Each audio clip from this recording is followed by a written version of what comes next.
म चाहिँ यो यो खोल्सा यो खोल्सा न खोलै हो होइन, मल्लु खोला भन्छ यसलाई। मल्लु खोलाबाट योबाट यो भित्ताबाट उक्लेर त्यहाँदेखि चाहिँ ठुलो खेतको एरिया छ बगर होइन, त्यो बगरबाट जानुपर्ने। अहिले चाहिँ म उता हिँड्दैछु, हिँड्दै जाँदैछु होइन। अब बाटोहरू चाहिँ यस्तो छ है, तलबाट खोला ढुङ्गाबाट हिँड्दै जानुपर्ने। चिप्लो हो, धुलोले गर्दा पुरा झन् चिप्लो भइरहेको छ। अब कस्तो अप्ठ्यारोमा लाग्यो त हौ।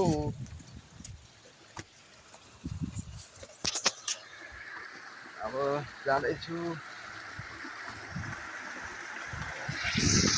यस्तो छ ठाउँहरू चाहिँ।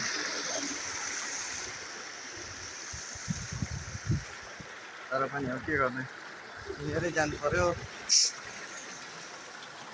पहिला हामी यहाँतिर माछा मार्न आउँथ्यौँ है।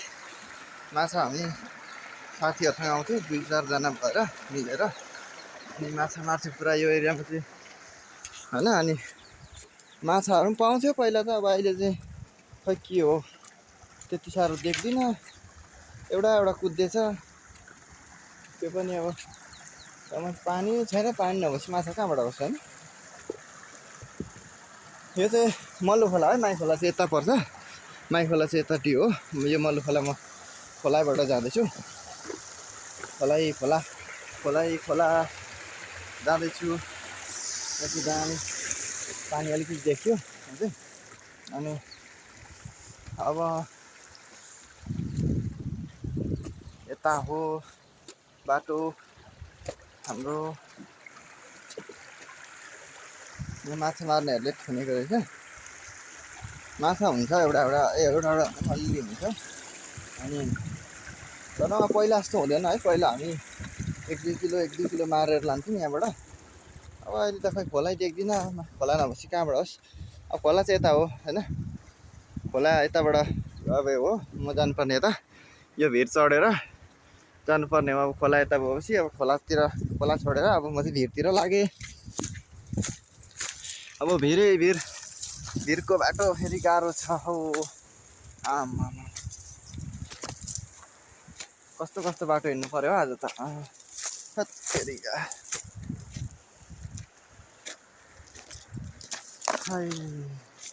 खै गर्मी।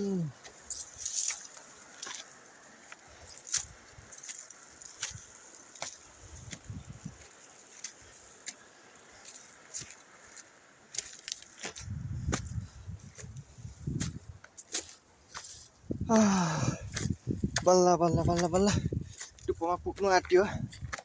तर पनि अझै छ बाँकी।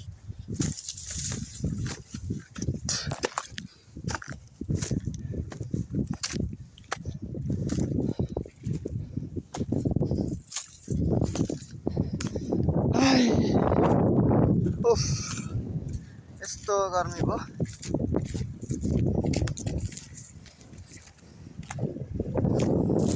दामी हावा चल्दैछ गाई त्यहाँ चाहिँ। दामी शीतल हो क्या यहाँ। म त्यहाँबाट आएको होइन, त्यो हाइड्रो त्यो पारी त्यो माथि डाँडाबाट आएको अन्त। अनि यहाँबाट यो खोल्साबाट यताबाट यो भिर चढेर यहाँबाट आयो। अब यता फेरि खेत छ हरापर थियो पहिला चाहिँ। अब अहिले चाहिँ खेत छ। यो खेत चाहिँ खासमा भन्दा फेरि हाम्रै हो। यो खेत हाम्रो हो। अनि अब यो खेतबाट पहिला अब यो खेतमा चाहिँ हामी धान रोप्छौँ। अनि यो सबैमा चाहिँ धानै रोप्छौँ प्रायः पहिला। अहिले पनि धानै रोप्छौँ। तर अहिले यहाँ माथितिर चाहिँ गहुँ रोपेको छौँ अहिले। अब उफ, यति बेला अब धानको बेला पनि त होइन। अब गहुँहरू अब अलि पछि मकै चाहिँ नरोपेकै हो यो साल।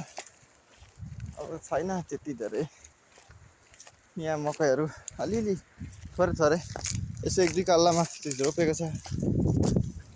अनि यो चाहिँ हाम्रो खाजा खाने गोठ यो चाहिँ हाम्रो यसो काम गर्दा बस्ने बिसाउने ठाउँ अनि खाजा खाने मेन चाहिँ अब खाजा चिया खाने गोठ हो यो